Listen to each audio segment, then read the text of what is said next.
Welcome friends, secrets of gods में मैं सिद्धार्थ ब्रह्मभट्ट आप सभी का एक बार फिर से स्वागत करता हूँ। और आज हम आपको बताएंगे विदुर नीति के अनुसार उन्होंने 6 प्रकार के लोग कहे हैं जो हमेशा दुखी रहते हैं। उनके पास कुछ भी हो, कितना भी हो, लेकिन अगर उनमें ये गुण होते हैं, ये 6 गुण किसी भी व्यक्ति में, तो ऐसे व्यक्ति हमेशा दुखी ही रहते हैं। महाभारत में महात्मा विदुर ने कई सारे नीति सूत्र दिए थे और इनके इस ग्रंथ के समूह को विदुर नीति कहा जाता है। इस पर एक पहले भी वीडियो मैंने बनाया हुआ है। तो ऐसे 6 प्रकार के लोग हैं जो हमेशा दुखी ही रहते हैं, कुछ भी कर ले दुख उनका पीछा कभी भी नहीं छोड़ता। तो ये जो श्लोक है वो है ईर्षा द्रुणी न संतुष्ट क्रोधनो नित्य शकिता पर भाग्यो जीवी च षडेता नित्य दुखिता। इसका मतलब ये है, विदुर ने इस श्लोक में 6 प्रकार के लोग बताए हुए हैं जो हमेशा किसी न किसी बात से दुखी ही रहते हैं। सबसे पहला है दूसरों पर निर्भर रहने वाला या तो दूसरों के भाग्य पर जीने वाला।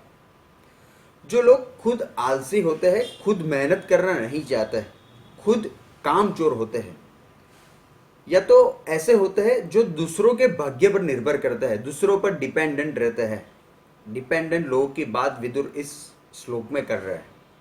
तो ऐसे लोग कभी भी सुखी नहीं रह सकते क्योंकि उनका भाग्य दूसरों के भाग्य पर निर्भर करता है।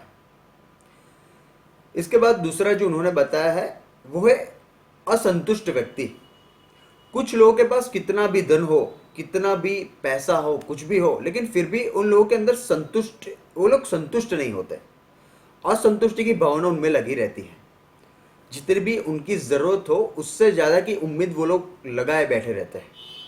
तो ऐसे लोग कभी भी सुखी नहीं हो सकते। और एक तरफ दूसरे लोग ऐसे होते हैं जिसके पास थोड़ा होता है, थोड़ा धन होता है, कुछ भी होता है, थोड़ा होता है लेकिन मात्रा में, लेकिन वो लोग सुखी रहना चाहता है क्योंकि वो लोग संतुष्ट रह सकते हैं।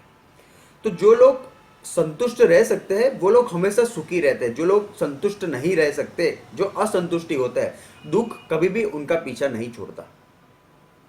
उसके बाद तीसरा है वो है शक करने वाला, शकीतः। तो विदुर बताते हैं कि कुछ लोग को शक करने की बीमारी होती है और शक के कारण वो लोग किसी भी विश्वास नहीं कर पाते।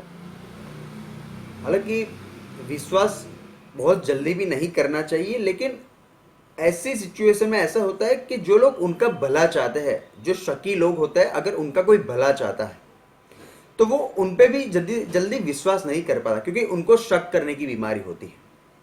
तो ऐसे लोग ज्यादातर दुखी लगे रहते हैं, दुख उनका पीछा कभी भी नहीं छोड़ता विदुर के अनुसार। फिर उसके बाद है जलन करने वाला, ईर्षा।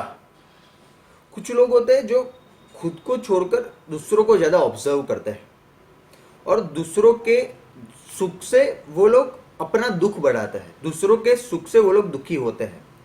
जैसे हम बोलते हैं जलन करने, जेलस। तो ऐसे लोग हमेशा दुखी रहते हैं। वो लोग अपने गुण को नहीं पहचानते, अपने पास क्या है वो कभी भी वो लोग नहीं पहचान पाते, लेकिन दूसरे के सुख को वो लोग ऑब्जर्व करते हैं, दूसरे कितना सुखी है। अगर वो दूसरा सुखी है तो वो लोग दुखी होते हैं, जिसको जेलस कहा जाता है। तो जिसके अंदर भी जलन की भावना होती है वो लोग हमेशा दुखी रहते हैं विदुर के अनुसार। उसके बाद है द्रुणा का भाव। कुछ लोग द्रुणा यानी कि दूसरों से नफरत करते हैं। तो जिसके भी मन में नफरत का भाव दूसरों के प्रति होता है, विदुर के अनुसार ऐसे लोगों का साथ दुख कभी भी नहीं छोड़ता। उसके बाद आखिरी है वो है क्रोध करने वाला, ज्यादा गुस्सा करने वाला। गुस्सा अक्सर मनुष्य को मुसीबत में डालता है, लेकिन जो लोग गुस्सा करते हैं उन लोग कुछ ना कुछ ऐसा कोई डिसीजन ले लेते हैं, ऐसा कुछ कृत्य, ऐसा कुछ कार्य कर देते हैं जिससे उन लोगों को काफी मुसीबतों का सामना करना पड़ सकता है। तो यही एक सिचुएशन उनके लिए दुख क्रिएट करती रहती है। तो जो लोग ज्यादातर गुस्सा वाले हैं वो लोग कभी भी सुखी नहीं रह पाते क्योंकि कुछ ना कुछ उन लोगों के हाथों ऐसा हो जाता है जिस चीज से वो लोग दुखी ही लगे रहते हैं। तो धन्यवाद। आप हमारे चैनल पे सब्सक्राइब कर सकते हैं और आप अपने कमेंट्स भी दे सकते हैं। Thank you so much.